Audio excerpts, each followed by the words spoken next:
Can she see me yet? I can. This is pretty cool technology you got here. So let me try to. We're playing footsies. We should have done this in outer space. We could have both been sitting on, like, Neptune in a bubble.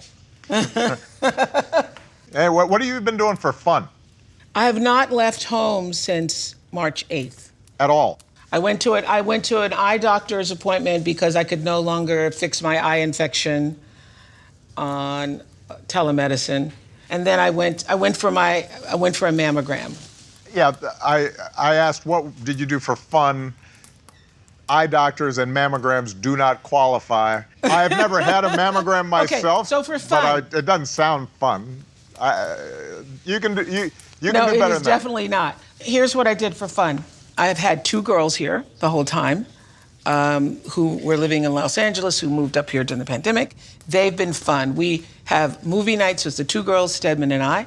We do regular movie nights. I've seen all the movies I wished I'd seen and didn't. We watched every episode of The Crown.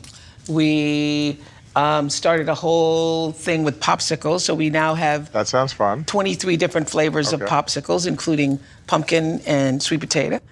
And we have Friday night dance nights. We put puzzles together. And I've read a lot. What have you done? You know, we went, for example, Michelle and I went bike riding yesterday, which was fantastic because it was a beautiful day. And game nights, big, although sometimes I get too competitive. At least that's what Michelle says, because she's been losing, so. Hello, President Barack Obama. Hey, you, how are you? I'm so good. You're in Washington, D.C., and I'm home in Santa Barbara, but through the miracle of technology, we get to be face-to-face in the same room, and we don't even have to wear masks. And we have a fire going, apparently. And we have a fire going, a real one, too. I'm excited to talk to you about your extraordinary, I mean, I don't even have words for it. It's a masterful rendering of your presidency and life, a promised land. But first, I just want to ask you, what was the one word that would best describe how you felt when it was announced that Joe Biden and Kamala Harris will be the next president and vice president of the United States? I was thrilled.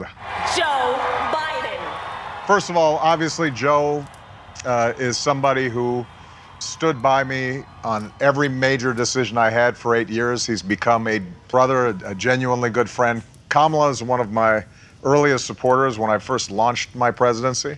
So I'm personally invested in them.